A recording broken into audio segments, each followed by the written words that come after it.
وبرکاتہ۔ مولانا صاحب کیا حال چال ہے آپ کے؟ وعلیکم السلام ورحمۃ اللہ وبرکاتہ۔ عبداللہ بھائی، اللہ آپ کو سلامت رکھے اور ہمارے تمام سامعین کو بھی سلامت رکھے۔ آمین، اللہم آمین۔ آپ خوش رہیں اور اپنی صحت اور تندرستی کا خاص خیال رکھا کریں۔ اللہ تعالی ہم سب کو ہم آپ سے خیر اور بات کرتے عافیت ہیں۔ کے ساتھ رکھے۔ مولانا صاحب اکثر و بیشتر ہم لوگ آپ سے بھی کہا کرتے ہیں، سب لوگوں سے یہ کہا کر سکتے ہیں کہ جو باتیں اگر آپ جو بھی آپ سنتے ہیں جی ان کو ذرا غور سے سنا کریں، ہو سکتا ہے کہ ان میں سے کوئی بات اچھی لگ جائے۔ وہ کہتے ہیں نا کہ شاید کہ اتر جائے تیرے دل میں میری بات۔ جی ہاں عبداللہ بھائی، جب اسلام کی گفتگو ہو تو دل کو حاضر کر کے اور کان لگا کر کے سننے کی کوشش کرنی چاہیے، اور جب دینی گفتگو ہو رہی ہوتی ہے تو چاہے چینل سے ہو رہی ہو، چاہے ریڈیو کے ذریعہ ہو رہی ہو، چاہے مسجد میں ہو رہی ہو، بات اس کی ایک ہی ہے کہ اس میں ایک ایک لفظ پر اگر ہم دھیان دیں گے تو اس میں ہم کو ثواب بھی مل رہا ہوتا ہے اور دین سیکھنے کا موقع بھی مل رہا ہوتا ہے۔ ماشاء اللہ، سبحان اللہ رب العالمین، سبحان اللہ۔ مولانا صاحب بہت اچھی بات کی مولانا صاحب۔ جی عبداللہ بھائی، اچھا مولانا صاحب، وہی بات کو تھوڑا سا اور آگے بڑھائیں گے۔ وہ آج ہم نے جو موضوع رکھا ہوا ہے خاص طور پہ کہ آج کہ رسالت محمدی صلی اللہ علیہ وآلہ وسلم کی صداقت اور ان کی عقلی دلائل کیا جی ہے، اس کے بارے میں بہت ساری گفتگو سامعین کرام کرنے والے ہیں۔ مولانا صفات علی محمد زبیر جی ہم لوگ کچھ اس انشاءاللہ۔ بارے میں بہت ہی مستند اور پیاری پیاری باتیں کریں گے۔ جی مولانا صاحب کیا کہیں گے؟ جی عبداللہ بھائی، ہم مسلمان ہیں الحمدللہ، اور ہم اللہ کے رسول صلی اللہ علیہ وسلم پر ایمان رکھتے ہیں، ان سے ٹوٹ کر محبت کرتے ہیں اور ان کی تعلیمات کو اپنے لیے سرمہ حیات سمجھتے ہیں۔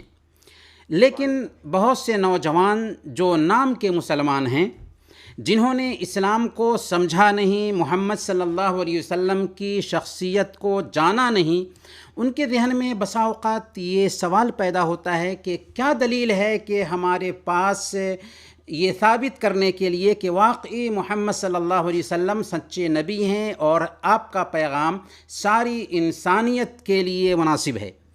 تو اسی سلسلے میں آج ہم 3 عقلی دلائل پیش کریں گے جن کی روشنی میں یہ ثابت ہو سکے گا کہ واقعی محمد صلی اللہ علیہ وسلم سچے نبی ہیں، سچے رسول ہیں، سچے پیغمبر ہیں اور آپ کا پیغام ساری انسانیت کے لیے آیا ہے۔ آپ کی تعلیم میں آفاقیت پائی جاتی ہے۔ اس سلسلے میں پہلی بات یہ ہے کہ محمد صلی اللہ علیہ وسلم کی زندگی مکمل بھی ہے اور پاکیزہ بھی ہے۔ محمد صلی اللہ علیہ وسلم کی زندگی بچپن سے لے کر مرتے دم تک اس کا کوئی ایسا لمحہ نہیں جو چھپا ہو۔ آپ کی زندگی کے ہر پہلو کی پوری تفصیل ملتی ہے جو تاریخ کے کسی دوسرے شخص کی زندگی کے بارے میں ڈھونڈنے سے بھی نہیں مل سکتی۔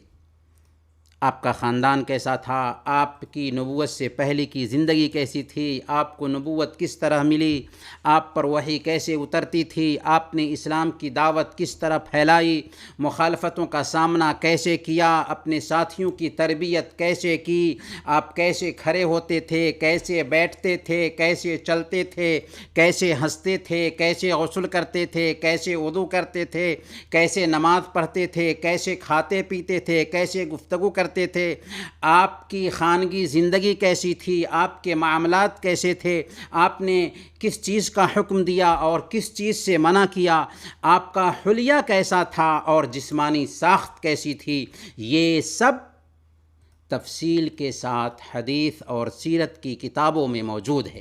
اس طرح آپ کی پوری زندگی بالکل محفوظ ہے، اور تاریخ میں صرف محمد صلی اللہ علیہ وسلم ایسے انسان ہیں جن کی زندگی کا ایک ایک لمحہ بالکل مکمل ہے اور پاکیزہ اس طور پر کہ انسان آپ صلی اللہ علیہ وسلم کی زندگی کے ایک ایک چھن کو کھنگال کر دیکھ سکتا ہے۔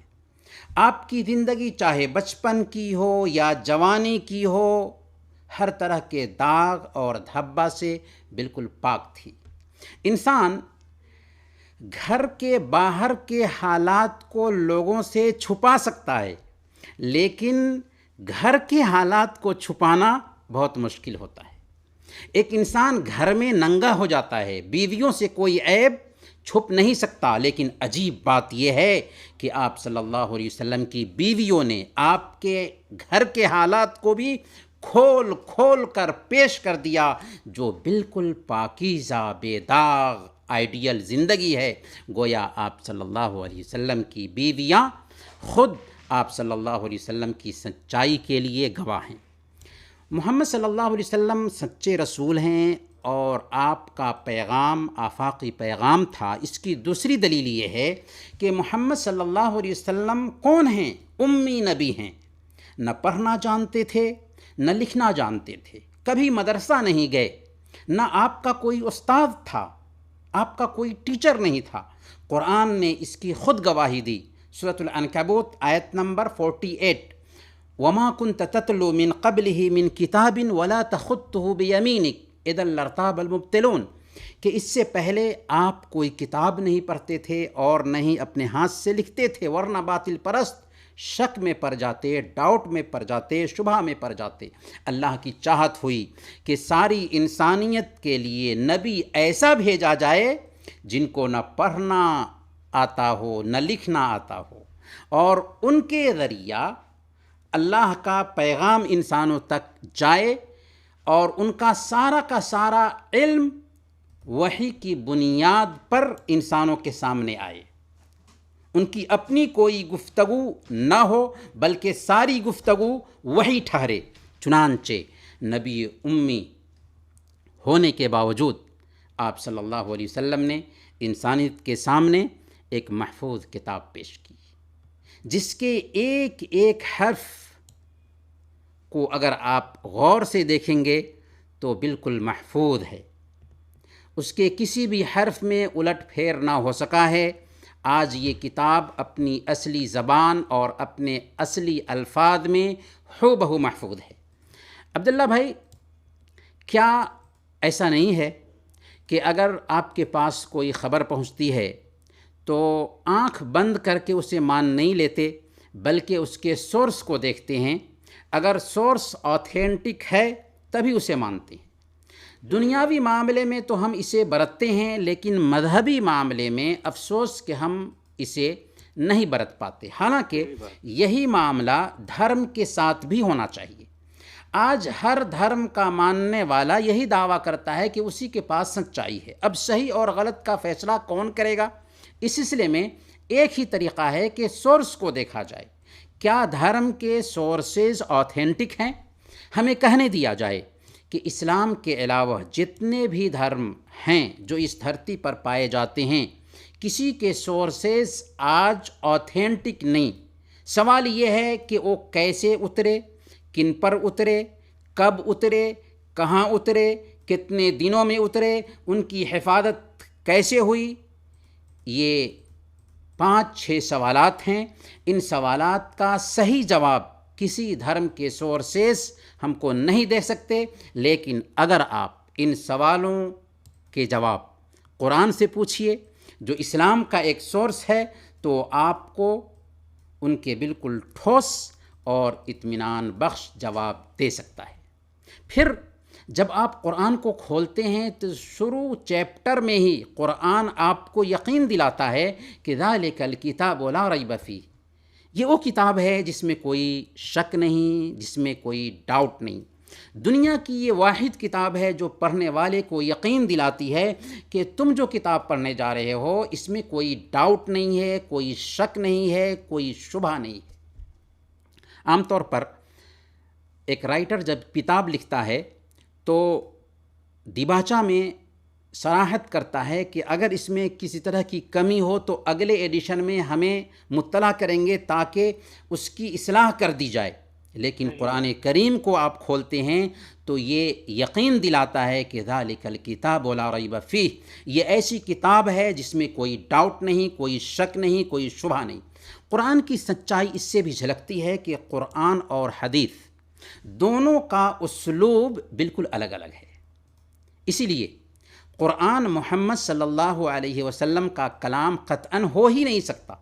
اگر آپ کو یقین نہ آئے تو محمد صلی اللہ علیہ وسلم کی باتیں جن کو حدیث کہا جاتا ہے، اور قرآن کریم دونوں کا مقابلہ کر کے دیکھ لیجئے، آپ کو دونوں کے اسلوب میں، حالانکہ دونوں عربی زبان میں ہی ہے، لیکن دونوں کے اسلوب میں آسمان اور زمین کا فرق نظر آئے گا۔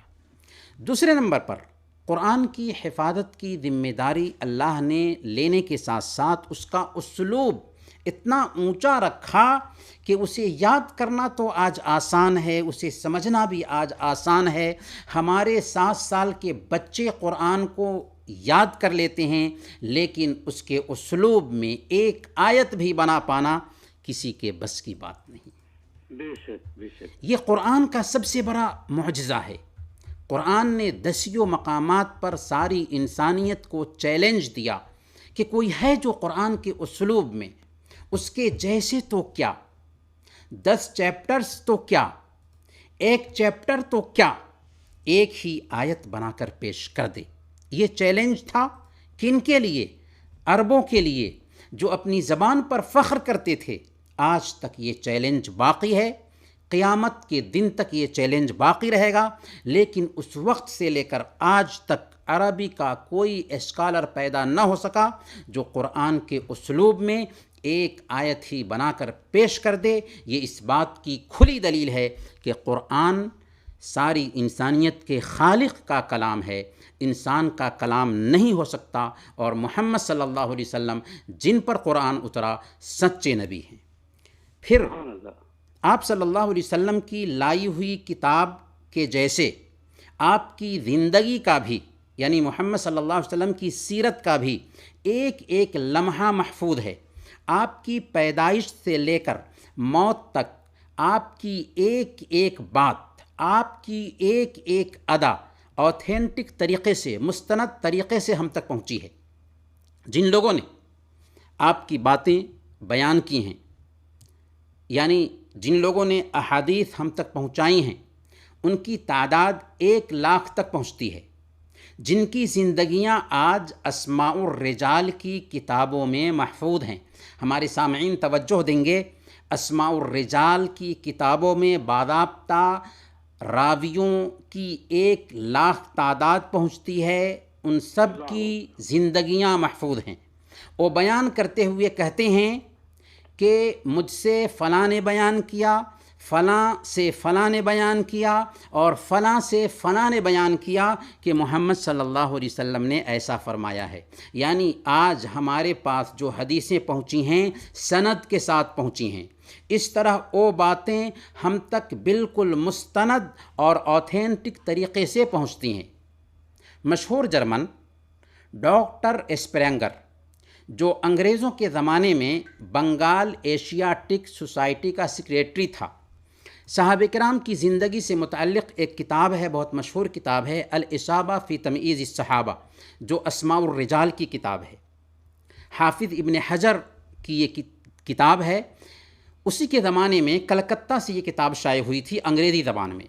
اس کے انگریزی دیباچہ میں ڈاکٹر اسپرینگر لکھتا ہے کہ کوئی قوم دنیا میں ایسی نہیں گزری اور نہ آج موجود ہے جس نے مسلمانوں کی طرح اسماء الرجال کا عظیم سبجیکٹ جاری کیا ہو، جس کی وجہ سے آج 5 لاکھ لوگوں کا حال معلوم ہو سکتا ہے۔ اللہ کے نبی صلی اللہ علیہ وسلم کی زندگی محفوظ ہونے کے ساتھ ساتھ آپ کی حدیث بھی اوتھینٹک طریقے سے ہمارے پاس محفوظ ہے۔ سبحان اللہ، پھر سبحان اللہ، قرآن کی جو تعلیم ہے وہ مکمل نظام حیات پر مشتمل ہے۔ اسلامی نظام ماں کے پیٹ میں ہونے سے لے کر قبر کی گود میں سونے تک کے حالات کی رہنمائی کرتا ہے۔ پھر آپ کا جو پیغام تھا وہ عالمی پیغام تھا۔ آپ نے صرف ایک اللہ کی عبادت کی طرف انسانوں کو بلایا، انسانوں کے بیچ سے اونچ نیچ اور بھید بھاؤ کو ختم کیا۔ آپ نے ایک مکمل نظام حیات دیا، وے آف لائف دیا، جو زندگی گزارنے اور کا ایک سسٹم ہے، اور ہر جگہ اور ہر علاقے کے لیے بالکل فٹ ہو جانے والا یہ نظام ہے۔ اس لیے ہمیں کہنے پر مجبور ہونا پڑتا ہے کہ محمد صلی اللہ علیہ وسلم سچے نبی ہیں اور آپ کا پیغام انسانیت کے لیے تھا۔ اور ایک آخری سچائی یہ ہے کہ آپ صلی اللہ علیہ وسلم بچپن سے سچے اور امانت دار اتنے تھے کہ مکہ کے کفار بھی آپ کو الصادق یعنی سچا اور الامین یعنی امانت دار کے نام سے پکارتے تھے۔ پھر 40 سال کے بعد جب نبی بنائے گئے اور لوگوں کو ایک اللہ کی طرف بلانے کے لیے صفا کی چوٹی سے پکار لگائی اور کہا کہ اگر میں کہوں کہ ایک فوج ہے جو تم پر پیچھے سے حملہ آور ہونے والی ہے تو کیا تم میری بات مانو گے؟ سب نے بیک زباں ہو کر کہا تھا کہ ہاں کیوں نہیں، ما جربنا علیک الا صدقا، کہ ہم نے آپ کو سچا ہی پایا ہے۔ اسی طرح شاہ روم ہرقل نے جب اپنے دربار میں ابو سفیان سے، جو ابھی تک مسلمان نہیں ہوئے تھے، 10 سوالات کیا تھا محمد صلی اللہ علیہ وسلم کے بارے میں، ان میں ایک سوال تھا کہ کیا تم نے ان کو نبوت کا دعویٰ کرنے سے پہلے جھوٹا پایا؟ تو ابو سفیان جو اسلام قبول نہیں کیے تھے برملا اعتراف کرتے ہیں کہ نہیں، میں نے ان کو سچا ہی پایا۔ یہ سن کر شاہ روم ہرقل نے کہا تھا کہ مجھے معلوم ہو گیا کہ جو انسان لوگوں سے جھوٹ نہ بولتا ہو وہ اللہ پر جھوٹ کیسے باندھ سکتا ہے۔ صحیح بات ہے عبداللہ بھائی، اس قبیل کی باتیں بہت اہمیت رکھتی ہیں۔ انہیں جب ہم سنتے ہیں تو ہمیں اپنے اسلام کی عظمت کا احساس ہوتا ہے، لیکن ہمارے سامعین کے بھی سوالات ہوں گے، اس لیے انہی چند کلمات پر اپنی اس تمہیدی گفتگو کو ہم ختم کرتے ہیں۔ اگلے ہفتہ اس قبیل کی مزید کچھ باتیں عرض کریں گے، ہم انشاءاللہ سامعین کے سوالات بھی لیں گے۔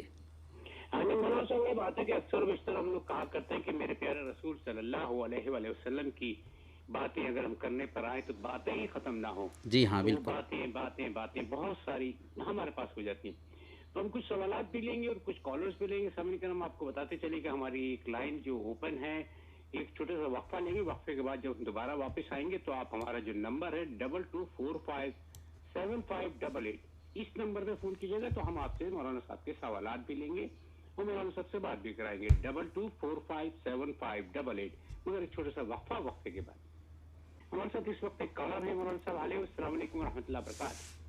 وعلیکم السلام ورحمۃ اللہ وبرکاتہ۔ جناب آپ کا نام کیا ہے محترم؟